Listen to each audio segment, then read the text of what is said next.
Kaden Caligiuri with us today. He's from Winnipeg, Manitoba. He's a quarterback, 6'2", 205. He's going to be heading out to Clarkson Football North for hopefully this season.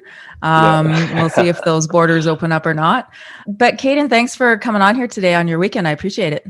No, absolutely. Thank you for having me. So tell us a little bit about your football career, how you got started, and then what you're doing currently. Yeah, so started pretty young. I didn't really get into it until about grade 7, actually. It kind of stemmed from my mom, to be honest with you. My mom, she played in the women's league for the longest time. New. And wow. Yeah, so kind of a weird way to start. But yeah, she played, and just me being competitive, I was always one of those kids to be like, hey, I want to do this, or I'm going to try this, I'm going to be better at this. And, it just kind of grew from that and started playing and kind of just fell in love with it. So does your dad like sports too? Yeah, so my dad did play a little bit of high school football, but he went into trades after that, so he didn't really get too deep into college sports and things like that. But aside from watching the hockey games and football games, he just does what he does. Gotcha. So what do you like most about being a QB? Oh man, I think there's a lot to it. I think it just kind of goes with my personality, to be honest with you. Okay. I think the leadership aspects to it definitely kind of draw me towards that position. I just like being the guy people can go to for help, or someone they can talk to in the locker room, aside from throwing touchdowns, looking good on game days. I think it's pretty self-explanatory. I just like being a leader. Have you always just played quarterback, or did you play any other positions coming up? Yeah, so I played a little bit of slot and a little bit of linebacker. It hasn't always been quarterback. I kind of, not recently, but over the last 5 years, I'd say I started playing quarterback, and like I said before, just fell in love with it and just kind of went from there. What type of coaching motivates you? Like, who would you want on the sideline giving you advice? I've definitely had almost every type of coaching you could think of. Everything from, coaches being in your ear to coaches that are trying to be your friends to, all those sorts of things. I definitely say I don't respond well to the coaches being in your ear 24/7, because, I kind of like to not do my own thing, but I like to be vocal myself. And sometimes, big personalities clash. So I would say the coaching I best respond well to is coaches that allow me to work with them instead of against them. During the season, what would you say is your favorite part? Is it the game, or do you like the bits and pieces of practice? Do you like any team traditions that you guys have? Or over the football season, I like every part of it. I think I enjoy spending time with just the team in general, and building those little moments when it's practice, or eating after practice, the pizzas, the tacos, things like that, the bus rides. I think I just enjoy building the chemistries and just the different qualities that come with the team. I enjoy that part the most. And then, getting wins and throwing touchdowns, that's a product of all of it, but I think it stems from being with the team. What type of swag are you wearing on game day? I keep it simple. Double socks, taped ankles, taped wrists, a visor, and, let the chain hang out, and that's pretty much about it. Double socks? Aren't your feet? Yeah, you got a double socket. I got that from OBJ, actually. The double socks, you get the little ripple effect in it. It looks cool. What are your goals for this upcoming season? I'll tell you a little bit about that, actually. I have, over the past 4 years, or the past 3 years that I'm kind of been just progressing through high school, I've had 2 goals that I've gone through every year, and I kind of just try and build upon them to just get better every year. Okay. This year, and I always sit down with my dad, my quarterback coach, and we talk about these things. My goals for this year that I really wanted to focus on were downfield vision and mobility in the pocket. So we definitely focus on those things this year, and I think it's going to show in my the season up to come here, just because of my training and the things I've been doing. And I haven't played football in it's almost been a year and a half, which is crazy to think. I know, right? But I definitely think there's a lot of things that are gonna show this year that have been different from my past years. So definitely, yeah, mobility in the pocket and just downfield vision are going to be really key for me this year. Well, I mean, you'll certainly get that from Coach DeSantis, right? Yeah, that guy's crazy. Coach DeSantis is awesome. I love him. He's a great guy. How did the pandemic affect your, I'm going to say off-season training, but it's pretty much been off-season for 2 years or a little bit less. But how did that affect your overall training? To be honest, not too much, actually. The pandemic, it's altered a bunch of things for me, as far as recruiting and things like that. But as far as training, I got a pretty good setup here. at my place, got a full gym, got a big field to work in. We painted lines in the field and stuff like that. So as far as training, I don't think it's limited too much. It might have limited the people I train with, who I hang out with, and kind of where I get to go, things like that. But I haven't really let the pandemic dictate kind of what I do. And yeah, I kind of just try to keep going and keep an open mind as much as possible as far as training goes. So you mentioned recruiting a little bit earlier. How has that looked for you? It's been tough not being able to travel. Obviously, that's a big portion of it. Before the pandemic, I was able to leave whenever I wanted to, obviously. And, I'll be able to go to the States, go anywhere I wanted to, go take visits, things like that, go just, try and develop connections with coaches. But the reality is that, at quarterback, especially being Canadian, they want to see you, right? And it's hard to pass the eye test when you're doing Zoom calls. It's been tough, but thankfully I'm at that point where I've been able to just reclassify and have the opportunity that I did with Football North. So I'm hoping it brings some new light to the tunnel. What have you liked most about the process so far with recruiting? The attention, of course. Yeah, I just like talking to different people, I like your honesty. No, I'm not gonna lie to you. It's the attention. No, I think it's interacting with new people and seeing the options out there. I think just seeing the different possibilities that can come from different things is super cool. And I like to, I'm a person that likes to experience new things. So seeing the doors open up, I love that. What do you want to take at your future school academically? And what are, once you're done your playing days, what do you want to do as a career? That's tough. Is that too far down the road? I don't know about too far. My dad's always bugging me about that, but I would say I have a plan B or plan C or, whatever you want to call it. Yeah. But I don't really know what I really want to do yet. I know what I like to do in school. Like I like the Englishes, the languages. I like public speaking, things like that. As far as what career that would kind of blossom into, I don't really know. Maybe owning my own business or doing something of that sort. All I know is I just really want to interact with people. So listen, before we got on here, I was asking you about your bracelets, and you mentioned the one that you got from your brother. And I was just going to tie that in a bit to, how like the sport around the support that you get from your family and all that enables you to do what you do. So just explain a little bit about your bracelet and then how that kind of ties into, how your family works and that type of thing. Yeah, absolutely. So a lot of people that know me or a lot of people that see me, they always see me wearing, bracelets and things of that sort. So I wear them on both hands. This one in particular, it says Colby's Crew. I don't know if you can see that or flip, but it says Colby's Crew. And on the other side, it says Strength.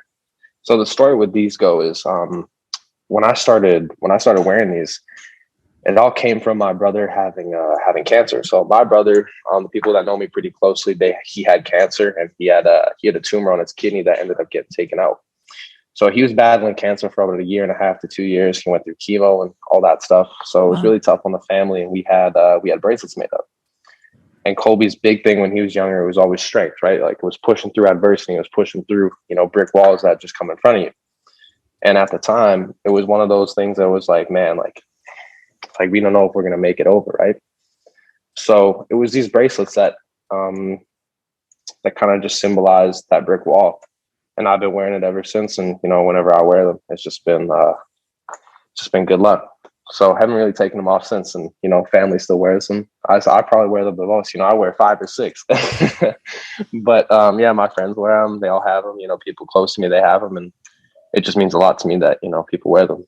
Because, I think it symbolizes something a lot stronger than just sport, just anything in general, It's just something that you can carry with you and it makes you think about the things that are really valuable. So yeah, that's definitely why I wear the bracelets. But yeah. That's awesome. Little That's story. Cool. Yeah. It must just give you that much more inspiration just to like do what you're able to do well, right? Yeah. And, I was talking with my parents about this actually. I think for a career, that's something I would want to do is I know I want to help people, right? Yeah. Being where I was, or not where I was, but being with my brother in the hospital, we was up in the cancer ward every other week, and or not every other week, it was every day, to be honest with you. And it was tough for like the most part. And it wasn't just tough seeing Colby, it was tough seeing all the little kids and stuff like that. Yeah. When I see kids Colby's age or when Colby was like 6, he was like 5 at the time, 5, 6, 7. The kids that were his age or younger, the kids who are going through what they're going through, they can't do it. Most kids like me can do. They can't go play sports or immune compromised. They can't get out. They can't do what they want to do. Yeah. And that was really tough for me seeing that. And I didn't really realize it until now. And that's why it's just like, for me, it's just like, I just want to, I want to do the things that I can do, not for myself, but to show other people that it's possible. I think that's a big portion for me. Like, I want to be someone that other people can look up to. And I think that's super important to me. Like, that's definitely one of the biggest things that kind of hit me at home. That's super cool. Overall, where do you hope football, or what do you hope to get out of football? I would say my dreams as far as football goes, I want to be a pro athlete someday. Yeah. Whether I stay at quarterback or whether I, branch out to a different position, I just want to go play pro football. Of course, it's not always a possibility. And, you take different routes sometimes. I would say my goal right now for the future is I want to go play, Division I football. Yeah. So I want to go play, in an FBS conference or do some of that sort. And I want to go, get an education paid for or get something close to that. And I just want to just take the talents, I just want to run with it. So listen, what are you watching on streaming services like Netflix, Prime, Crave? This is going to be weird. You prepared for this, didn't you? Oh, honestly, this is off the top of my head too, that the streaming part, at least. Okay. This is something. So I've been into like the History Channel lately. Yeah. I'm telling you, the History Channel and the Food Network, I don't know if it's COVID or because I'm sitting at home and I'm bored, but the Food Network, it's nonstop. Okay. I saw ribs and potatoes on that like last night. I have been begging to have those made today. Absolutely begging. So that's gotta happen at some point. And then as far as history goes, The Curse of Oak Island, I love that. And not history, but now like Suits. Like I watch on Amazon Prime. Like I like to watch Suits, so I've been watching that quite a bit. Okay, wow, that's you'll have I got get like varieties of everything. So, are you a cook, or who does the cooking in your family? Oh no, I don't cook. So who are you bribing to make you this potatoes and ribs or whatever? Yeah, the potatoes and ribs. That's actually my little brother Colby. Colby likes to cook. Okay. Yeah, so Colby, he's the cook, and my mom. Me and my dad kind of just observe and eat. But, that's awesome. Well, my husband wishes that I would do that. I poison everybody I make food for. Yeah. Sometimes, hey, if it's not for you, it's not for you. You got to put it down. My parents often say, "Where did you come from? You don't do anything domestic." I'm like, sorry. No, I like sports. Does that count? That's awesome. So wait, I got a question for you, though. Oh, this is new. I like this. Yeah. Okay. How did you get into sports? Oh, see, that's like a long story. Actually, not really. I'm 6'1", so I've always played sports. I played basketball, soccer. I played volleyball in university. I rowed in university. Mm-hmm. Thanks for asking. I'm switching it up on you. I know. I like it. I'm liking it. The initiative is good. What are you listening to on your music playlist? And a lot of Lil Baby. Everyone is. That's like the first one. Lil Baby. I gotta look this guy up and see what this is all about. It's the locker room stuff, man. I'm telling you, it's on repeat. I don't let people know this though, but I am like a little bit of country. I listen to. Why is everyone ashamed of that? Like, I don't know, but I'm afraid to say it in the locker room. I can't say it around the guys. So it's Blake Shelton and Jason Aldean for sure. My dad's a big country head, so it's whenever we hop in the truck, it's always country. I don't even touch the radio. Do you prefer dogs or cats? Dogs. I got I got a cat too. I got 2 dogs and a cat. One big Great Dane / Lab and a Chihuahua Yorkie. And then black cat. So talking from one extreme to the other, eh? If you could only have one video game, what would it be? I don't even play video games, to be honest with you. My brother. That's my brother. I barely play video games. Okay. What if I could play one? I've been playing one video game, Hitman 3. It's like an assassination game. I don't know what it is about that game, but I play that a lot. Pineapple on pizza or not? I think it belongs on pizza. I'm going to say that. Be a good Canadian. Yeah. Pineapple on pizza. I'm going for it. I'd eat it. Do you meet a genie? He gives you 3 wishes. What are your 3 wishes? I'm asking for another wish. No, that's not allowed. That's against the rules. 3 wishes. And no raising people from the dead either. That just doesn't get touched. Okay, 3 wishes. Let me think about this. My first wish is I'm going to need a yacht to sail around the world. Oh, you're going to need one. Okay. I'm going to need one. I'm going to need a yacht. Got to ask him for that. I got to ask him for a big family home. I need that for my family. And I'm going to need cure for cancer. Yeah. Yeah. Solve a world issue. If you could meet one person, a non-athlete in the world, who would it be? And that person can be dead. Man, you're making this tough on me now. Now I'm thinking. I would probably want to meet, I'm going to say Michael B. Jordan, the actor. You're a quarterback. You've just been, going to the show, NFL. It's your big night. What's your suit look like? Oh, we're going either a pinstripe type of blue, and we're going with the bow tie with the buttons, like the English buttons, where it's like I got a button here, here, here, and here. Okay. I got like 7. It's gotta be classy. Or we're gonna go with a James Bond type of suit. I've planned this out in my head too, as you can tell. I can see that. I can see some of the ones I've talked to. I've kind of had to lead them and be like, flashy, nope. Cam Newton. Like, what are you doing? Oh, it's got to be classic. It's got to be set up. It's got to be, got to be proper. Now, this is the last question. It's going to require a lot of gray cells. Okay. Is a hot dog a sandwich? What? Is a hot dog a sandwich? Yeah, for real. How do we classify sandwiches? Doesn't a sandwich need like lettuce or like something like that? I don't know. It's what do you think? I'm gonna say no. Hot dog is not a sandwich. Because why? If a hot dog was a sandwich, why wouldn't we just call it a sandwich? It has to be a hot dog. Hot dog is a hot dog. We're keeping it at that. That's your answer, huh? That's my final answer. A hot dog is a hot dog. Good luck this upcoming season. Appreciate it. Thanks, Katie. Looking for more exclusive Canadian recruiting content? Become a CFC Insider Gold or Silver member today for access to rankings, analysis, and the latest recruiting news from across the country.